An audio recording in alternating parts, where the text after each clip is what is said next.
Çox sağ olun, cənab sədr, hörmətli millət vəkilləri. Mən bu dəyişikliklərə alqışlayıram və səs verəcəm. Çünki bu çox ciddi məsələdir. Burada millət vəkilləri, həmkarlarım da yəqin bilir, hər ay onlarla aldığımız məktubların içərisində alimentlərlə bağlı məhkəmə qərarlarının icra olunmaması ön yerlərdə durur. Hətta biz maraqlanmışdıq da, maraqlandığımız zaman bu statistikanı da əldə edə bilmişdik ki, doğrudan da məhkəmə qərarlarının icrası sahəsində ən problemli sahələrdən biri məhz alimentlərin ödənilməsi ilə bağlı məhkəmə qərarlarının icrası sahəsindədir.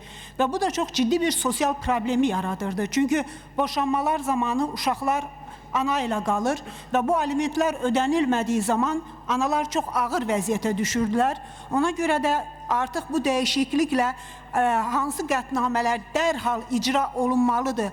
Bu maddənin içərisində alimentlərin alınması məsələsinin öz əksini tapması, bu çox vacib məsələdir. Ona görə də mən hesab edirəm ki, bu istiqamətdə xeyli problemləri də həll edə bilər. Çünki o hansısa subyektiv məsələlər olurdu bəzən də o icraların uzanmasında, amma artıq konkret qanunda bunun göstərilməsi ki, dərhal icra olunmalıdır. Bu yüzlərlə ailələrin, yüzlərlə körpə uşaqları ilə qalmış, çətin vəziyyətdə qalmış anaların probleminin də həllinə kömək olacaq. Digər bir məsələ isə bu da çox aktual məsələdir. Məişət zorakılığından zərər çəkmiş şəxsə uzun müddətli mühafizə orderinin verilməsi haqqında. Biz bir neçə gün bundan əvvəl sığınacaqdaydıq. Məişət zorakılığından zərər çəkmiş qadınlarla bağlı. Ana uşaqları məktəbə gedə bilmir. Neçə yaşları var artıq məktəbə gedə bilmir. Çünki o divarlar içərisində saxlayırlar. Ata hədəliyir ki, əgər çıxsanız sizi öldürəcəyik və s.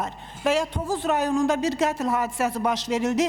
Dərhal qadının müraciətinə dərhal o prosedurun yerinə yetirilməməsi ki, həyat yoldaşı onu öldürmə, hər kəsin gözü qarşısında öldürməklə addımlar atmışdı.